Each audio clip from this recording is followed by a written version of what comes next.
আসসালামু আলাইকুম। কেমন আছেন সবাই? আশা করছি যে যেখান থেকে আমার ভিডিওটি দেখছেন সবাই অনেক ভালো আছেন। আলহামদুলিল্লাহ আমিও অনেক ভালো আছি। তো প্রথমেই আমি কচুরলতি রান্না করব মসুর ডাল দিয়ে। কচুরলতি আর মসুরের ডাল একসঙ্গে ভালো করে মেখে তারপরে সামান্য একটু পানি দিয়ে আমি বসিয়ে দিব। এটা বেশি নাড়াচাড়া করতে হবে না, এভাবে আস্তে আস্তে জাল করলেই হয়ে যাবে রান্না করা। তারপর পুঁইশাক রান্না করব। পুঁইশাক রান্না করতে কম বেশি সবাই জানেন, তারপরে যেহেতু ভিডিও করি, ভিডিও দিতে হবে, এজন্যই আর কি দেখানো।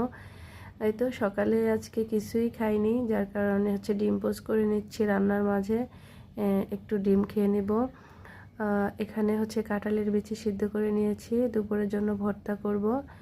আর এটা উস্তা বা করলা যেটাই বলেন না কেন, চিংড়ি মাছ দিয়ে রান্না করব।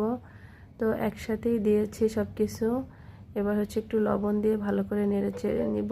তার ভিতরে আমি মরিচ কুচি আর করলাটা ঢেলে দিব, দিয়ে ভালো করে নেড়ে চেড়ে আর কি রান্না করে নিব। সিদ্ধ হওয়া পর্যন্ত রান্না করব। করলা ভাজিটা আমার কাছে কাঁচা কাঁচা টাইপের থাকবে, ওটাই বেশি ভালো লাগে। বেশি ভাজা ভাজা করলে আমার কাছে ততটা মজা লাগে না খেতে। তো উস্তে ভাজি করা শেষ হয়ে গেলে আমি বেগুন ভেজে নিব বাচ্চাদের জন্য। বাচ্চারা বায়না ধরেছে যে বিরিয়ানি খাবে, তো বেগুনগুলো ভেজে দিব আর বিরিয়ানি রান্না করব ওদের জন্য। বেগুনের সাথে হলুদ, মরিচ, লবণ এগুলো দিয়ে নিয়েছি। এবার চাউলের গুঁড়িটা দিয়ে নিলাম। চাউলের গুঁড়িটা দিলে বেগুন ভাজাটা মচমচে টাইপের হয়। আমি বেগুন ভাজা করলে এভাবে চাউলের গুঁড়াটা দেই। তো চাউলের গুঁড়ো দিয়ে ভালো করে ভেজে নিব। এরপর আমি মাছ ভাজবো। তো ভাজার আগে ভালো করে মাটির পাত্রে করে আমি মাছটা ভালো করে, এই যে যেভাবে দেখতেছেন আমি ধুইতেছি, আমি সবসময় এইভাবেই মাছ ধুই মাটির হাঁড়িতে করে। তো মাছটা ধোয়া শেষ। এবার ভালো করে হলুদ লবণ মেখে আমি মাছটা ভেজে নিব। এগুলো আমরা বড় দু একজন আছি, তারাই খাবো আর কি।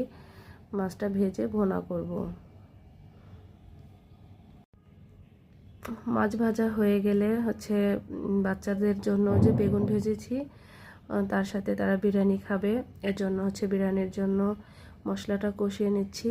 টক দই দিয়ে দিলাম। বিরিয়ানি মশলাটা আগেই ঢেলে দিয়েছি। ভালো করে মশলাটা কষিয়ে তারপরে মাংস দিয়ে দিব। এখানে গরুর মাংস দিয়ে রান্না করব। মাংসগুলো তেহারির মতো ছোট ছোট করে একদম কুচি কুচি করে কেটে নিয়েছি। এভাবে করে বিরিয়ানি রান্না করলে বেশ মজারই হয়।